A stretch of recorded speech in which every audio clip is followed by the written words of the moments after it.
Shalom saudara yang dikasihi oleh Tuhan. Renungan kita pagi hari ini berjudul Terlambat. Kita akan melihat sebuah kisah seorang raja yang bernama Hizkia. Jika kita membaca kisah sebelum Raja Hizkia menjadi raja, di sana diceritakan bahwa ayah Raja Hizkia yang bernama Raja Ahaz hidup dalam dosa. Dia membangun patung-patung berhala. Bahkan bangsa Israel pada akhirnya juga terseret karena sikap Raja Ahaz, sehingga sampai-sampai Tuhan memurkai bangsa Yehuda dengan memakai bangsa Asyur untuk menyerang bangsa Yehuda. Di mana Tuhan mengatakannya dalam 2 Tawarik 28 ayat 19, ini bunyinya, demikianlah Tuhan merendahkan Yehuda oleh karena Ahaz, Raja Israel itu, membiarkan kebiadaban berlaku di Yehuda dan berubah setia kepada Tuhan. Saking parahnya kelakuan Raja Ahaz ini, bahkan setelah dihukum oleh Tuhan, dia pun tidak bertobat, justru berkata hal-hal yang gila dalam 2 Tawarik 28, ayatnya yang ke-22 sampai 23 begini bunyinya. Dalam keadaan terdesak itu Raja Ahaz ini malah semakin berubah setia terhadap Tuhan. Ia mempersembahkan korban kepada para allah orang Damsyik yang telah mengalahkan dia. Pikirnya, yang membantu raja-raja orang Aram adalah para allah mereka. Kepada merekalah aku akan mempersembahkan korban, supaya mereka membantu aku juga. Tetapi allah-allah itulah yang menjadi sebab keruntuhan bagi dia dan bersama-sama dengan dia, bagi seluruh Israel.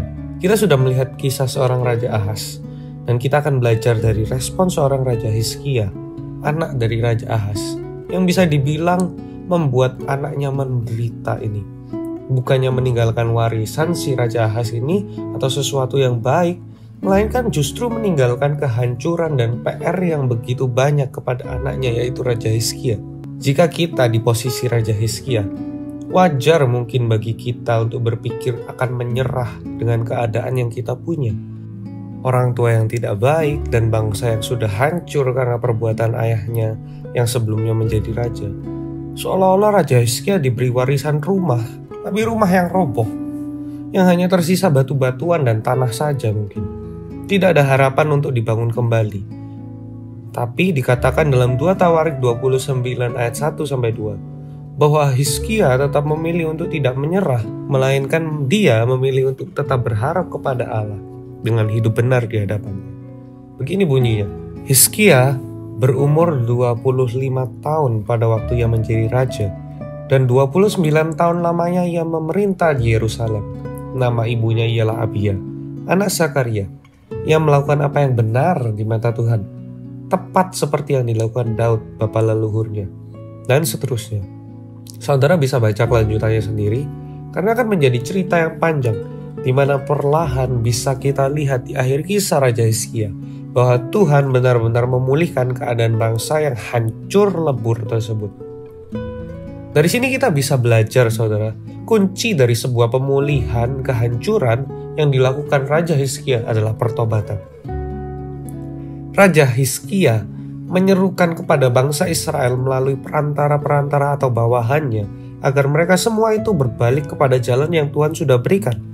Tercatat juga dalam 2 Tawarik 30 ayat 6-9, maka berangkatlah pesuruh-pesuruh cepat ke seluruh Israel dan Yehuda membawa surat dari raja dan para pemimpin dan mengatakan sesuai dengan perintah raja, hai orang Israel, kembalilah pada Tuhan, Allah Abraham, Ishak dan Israel.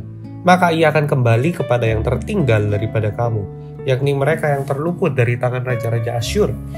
Janganlah berlaku seperti nenek moyangmu dan saudara-saudaramu yang berusaha setia terhadap Tuhan, Allah mereka, nenek moyang mereka, sehingga ia membuat mereka menjadi kedahsyatan seperti yang kamu lihat sendiri.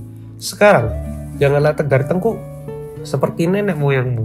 Serahkanlah dirimu kepada Tuhan dan datanglah ke tempat kudus yang telah dikuduskannya untuk selama-lamanya, serta beribadalah kepada Tuhan Allahmu, supaya murkanya yang menyala-nyala undur daripadamu. Karena bila mana kamu kembali kepada Tuhan, maka saudara-saudaramu dan anak-anakmu akan mendapat belas kasihan dari orang-orang yang menawan mereka, sehingga mereka kembali ke negeri ini. Sebab Tuhan Allahmu pengasih dan penyayang. Ia tidak akan memalingkan wajahnya daripada kamu bila mana kamu kembali kepadanya. Dan karena apa yang Hizkia lakukan, Bangsa Israel dan Yehuda mulai berbalik kepada Tuhan, saudara. Dan perlahan bangsa Yehuda ini di bawah kepemimpinan Raja Hizkia mulai dipulihkan dan melakukan banyak hal yang luar biasa. Dari sini kita bisa belajar bahwa tidak ada kata terlambat atau terlalu sukar atau terlalu berat ketika kita mulai mau bertobat dan berbalik kepada Tuhan. Mungkin perjalanannya terlihat berat, karena harus menempuh jalan yang panjang untuk memulihkan sesuatu yang sudah runtuh bahkan rusak. Tapi percayalah, ketika kita bertobat itu adalah pilihan yang terbaik. Tidak ada kata terlambat untuk memulai kembali. Jika kita diberi warisan hutang mungkin oleh orang tua kita, mereka sudah tiada. Jangan takut dan lari ke tempat yang salah. Berbaliklah kepada Tuhan dan Ia akan tunjukkan jalan. Jika keluarga kita sudah hancur karena dosa yang kita buat, mungkin kita suka berkata kasar kepada pasangan kita, bahkan kita selingkuh mungkin. Nampaknya terlalu sukar untuk membangun keluarga kembali, memulihkan keluarga dan hati istri atau pasangan kita, suami kita yang terluka. Atau bahkan bisnis kita hancur karena kesalahan yang kita buat, karena kita mungkin serakah dan berbuat hal yang bodoh, mengambil keputusan yang salah. Percayalah, ketika kita sudah sadar dan kita mau bertobat, tidak ada kata terlambat untuk sebuah pemulihan. Berat, iya, tapi itu pilihan yang terbaik. Mungkin setelah kita bertobat dan mau berbalik di jalan yang benar, keadaan tidak berbalik seperti semula. Kita tidak lagi memiliki harta yang sama mungkin, atau hati seorang keluarga yang kita sakiti mungkin masih belum pulih karena trauma. Entah itu anak, istri, suami, ayah, ibu. Tapi ketahuilah bahwa memilih untuk bertobat dan kembali pada firman-Nya tidak pernah salah. Sekalipun keadaan tidak berbalik 100% seperti dulu, tapi kita akan menanggalkan warisan yang baik untuk generasi selanjutnya ketika kita mau berbalik dan bertobat. Kehancuran kita, kesalahan kita tidak akan diulangi oleh keturunan kita yang akan selanjutnya. Bahkan kehidupan kita bisa menjadi kesaksian yang hidup bagi banyak orang ketika kita bertobat, sehingga banyak orang yang juga bisa diselamatkan dari kesalahan yang mungkin bisa saja mereka perbuat karena kesaksian kita sebagai orang yang bertobat. Jadi, bertobat adalah pilihan yang terbaik saat semuanya sudah hancur. Jangan takut untuk bangun kembali walaupun terlihat sukar. Tuhan akan memulihkan reruntuhan itu menjadi sesuatu yang besar dan luar biasa, seperti yang dilakukan Tuhan pada bangsa Israel dan Yehuda melalui Raja Hizkia. Tuhan Yesus memberkati.